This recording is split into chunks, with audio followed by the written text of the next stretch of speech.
Welcome to YoYo Kannada news. ಮನೆಗ ನೋಡೋಣ ಕರ್ನಾಟಕದ 5 ಪ್ರಮುಖ ಸುದ್ದಿಗಳನ್ನ.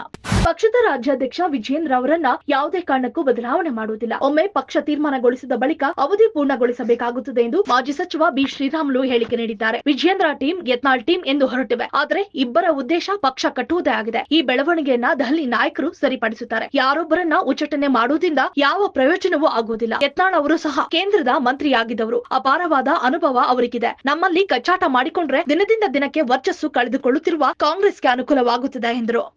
ಬಿಜೆಪಿಯಲ್ಲಿ ಭಿನ್ನಮತ ಶಮನವಾಗುವ ಲಕ್ಷಣ ಕಾಣ್ತಿಲ್ಲ. ಬಿವೈ ವಿಜಯೇಂದ್ರ ಮತ್ತೆ ದೆಹಲಿಗೆ ತೆರಳಿ ಯತ್ನಾಳ್ ಅಂಡ್ ಟೀಮ್ ವಿರುದ್ಧ ದೂರು ನೀಡಲು ಮುಂದಾಗಿದ್ದಾರೆ. ಸದನದಲ್ಲಿ ಇಬ್ಬರು ನಾಯಕರು ಪರಸ್ಪರ ಮುಖಾಮುಖಿಯಾಗಿದ್ರು. ಬೆಳಗಾವಿ ಅಧಿವೇಶನದಲ್ಲಿ ಅಕ್ಕಪಕ್ಕದಲ್ಲೇ ಕುಳಿತಿದ್ದ ವಿಜಯೇಂದ್ರ ಅಂಡ್ ಯತ್ನಾಳ್ ಪರಸ್ಪರ ಕೈ ಮುಗಿದು ನಮಸ್ಕಾರ ಮಾಡಿದ್ದು ಎಲ್ಲರ ಗಮನ ಸೆಳೆದಿತ್ತು. ಈ ಬಗ್ಗೆ ಕಾಮೆಂಟ್ ಮಾಡಿದ ಯತ್ನಾಳ್ ಎದುರಿಗೆ ಕೈ ಮುಗಿಯುತ್ತಿದ್ದಾರೆ. ಒಳಗೊಳಗೆ ಏನಿದ್ಯೋ ಯಾರಿಗ್ ಗೊತ್ತು ಎಂದು ಟಾಂಗ್ ಕೊಟ್ಟಿದ್ದಾರೆ.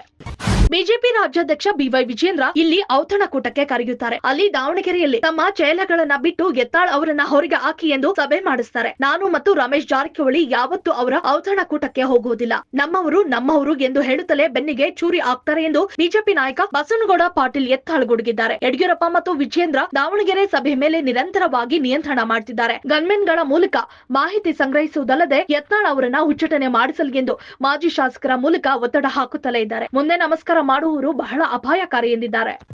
ಅತ್ಯಂತ ಬಡ ರೈತನ ಮಗನಾದ ನನಗೆ ಈ ದೇಶದ ಸಂವಿಧಾನ ಎಲ್ಲವನ್ನೂ ಕೊಟ್ಟಿದೆ ಎಂದು ರಾಜ್ಯಸಭೆಯಲ್ಲಿ ಭಾವಪೂರ್ಣವಾಗಿ ಮಾತನಾಡಿದ ಮಾಜಿ ಪ್ರಧಾನಿಗಳಾದ ಎಚ್.ಡಿ. ದೇವೇಗೌಡರು, ಸಂವಿಧಾನದ ಬಲದಿಂದಲೇ ನಾನು ಮುಖ್ಯಮಂತ್ರಿ ಹಾಗೂ ಪ್ರಧಾನಮಂತ್ರಿ ಆಗುವಂತೆ ಆಯಿತು ಎಂದರು. ಸಂವಿಧಾನವನ್ನ ಅಳವಡಿಸಿಕೊಂಡ 75 ವರ್ಷಗಳ ಸಂದರ್ಭದಲ್ಲಿ ರಾಜ್ಯಸಭೆಯಲ್ಲಿ ಭಾಷಣ ಮಾಡಿದ ಎಚ್.ಡಿ. ದೇವೇಗೌಡರು, ಸಂವಿಧಾನ ನನಗೆ ಎಲ್ಲವನ್ನೂ ಕೊಟ್ಟಿದೆ. ಒಬ್ಬ ಬಡ ರೈತನ ಮಗನಾಗಿ ದೂರದ ಹಳ್ಳಿಯಿಂದ ಮತ್ತು ಜಾತಿ ಸ್ತರದ ಕೆಳದಿಂದ ನಾನು ಮಂತ್ರಿಯಾಗಿ ಮತ್ತು ಪ್ರಧಾನಿಯಾಗಲು ಸಾಧ್ಯವಾಗಿದ್ರೆ ಅದು ನಮ್ಮ ಸಂವಿಧಾನದಿಂದ ಮಾತ್ರ ಎಂದರು.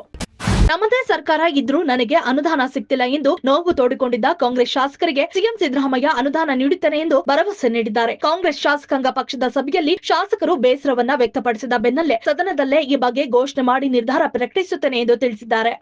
ಈ ವಿಡಿಯೋ ನಿಮಗೆ ಇಷ್ಟವಾದಲ್ಲಿ ಲೈಕ್ ಮಾಡಿ, ಶೇರ್ ಮಾಡಿ, ಸಬ್ಸ್ಕ್ರೈಬ್ ಮಾಡಿ.